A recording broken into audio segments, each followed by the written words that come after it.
Hey guys, welcome to the PSN Die Hard segment.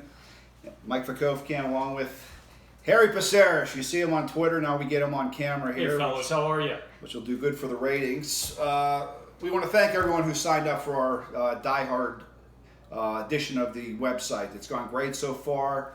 We've got a lot of stuff that we want to try to plan. Remember our Friday night? We're going to have our first get-together at Archie's Restaurant, but this is a little bit of the stuff we want to do behind the scenes. You hear us on Twitter. We're only allowed to put a certain amount of characters. This allows us to expand a little bit more and to give us our thoughts on Pitt recruiting, which is something that you guys all love. So Harry is a guy that when I call him the dean, the guru, it's because the guy's been around. Has more experience in recruiting than anyone in Pittsburgh, and that's why we're proud to have him on our site. And he brings a lot of knowledge to the Pitt scene and recruiting in general. Harry, you've been around different recruiting classes. What was your impression of what Pat Narduzzi was able to do during the Father's Day? There was the gloom and doom with the Pitt fans. It was an amazing answer to me for all the gloom and doomers that were out there. I would call this the Charlie Partridge project. I go back with Coach Partridge when he was at his first iteration here at Pitt, and I was talking a great conversation with him on National Letter of Intent Day last year, the second one. I got to get used to all these.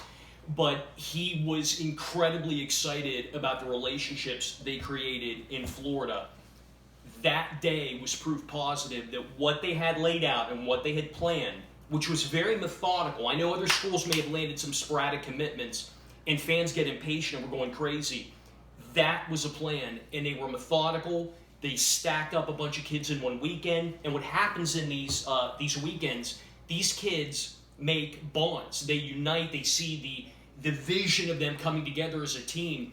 It worked flawlessly, and you look at the results, and how do you complain? It was amazing. It was an amazing answer to all the naysayers out there. This is something that I've thought for years, because I've been following recruiting for not as long as you, but for a while. I think Pitt fans need to realize, and this is not a negative when I say this, is that programs like Ohio State, Alabama, Penn State, they're going to get kids like that right off the bat. Once their 2018 class is over, they're going to have kids signing right away. Whether it's good or bad or whatever, Pitt, that doesn't happen for Pitt. They have a process to try to get the kids to know them, and then they're going to get them down the road. Pitt isn't a program that's ever going to get a handful of recruits right off the top, are they? No, you have your programs at national cachet, and I don't think I'm being disparaging when I'm talking about Pitt and not putting them in that category, but you mentioned your USCs, Ohio States. Mm-hmm. It is what it is. They're going to skim off the top right off the bat. What smart coaches and smart recruiters do, and this is a good example, what happened on Father's Day. They're able to identify the targets that are solid 3 stars, possibly a 4-star, sneak in, build those relationships, and land them and develop their team. And again, once you have them on campus too, you need to physically develop them. Coaches have to coach them up, and you can end up with a gem, someone like a Larry Fitzgerald, someone like a Shady. But to your point, Pitt's not going to be there. Fans need to stay calm, and there's a heck of a lot of other schools that fit into that same Pitt category that just need to recruit smart and methodical. Florida was the obvious big theme of that Father's Day weekend, grabbing 5 recruits. You've had a long relationship with Larry Bluestein. Yep. We've done a couple stories on the site, and he's talked about some guys in depth. Nobody knows Florida better than him.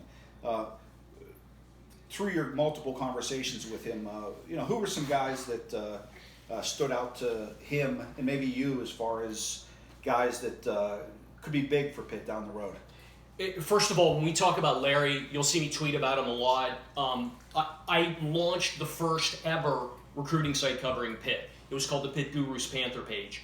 When I was developing the site, I was with Rivals at one point, Scout. I was looking for these gurus. Larry, and you could go back and look at his history, has been doing this for 50 years. He was a teenager when he started writing for some of the newspapers down there. So we've become great friends over the years, and he's a great resource, and he's a very excitable guy. And I could tell with certain players when his voice goes up, and I sat there maybe 20 minutes apiece with some of these guys. The first one I'm going to start with, the first commit this year, Leslie Smith, he absolutely raved.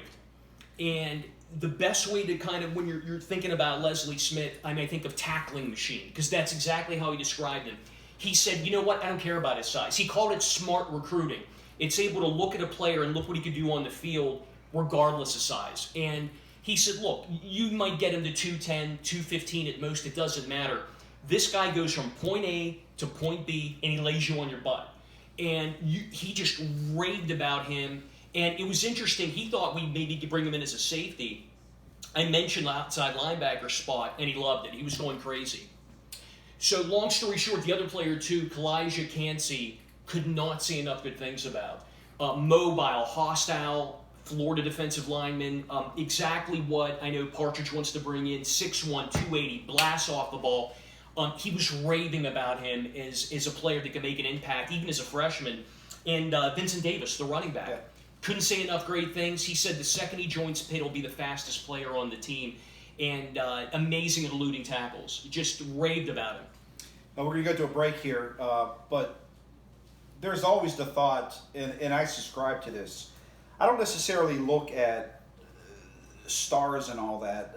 I do to a point, but when you're a 3-star kid in Florida, I think sometimes that equates to maybe a 4-star recruit in some other places, just because the amount of talent that you're playing down there. It's so hard to evaluate with the amount of talent down there, isn't it, Harry? That cannot be emphasized enough. I kind of laugh when some of our fans are reactionary looking at star rankings at a Florida player.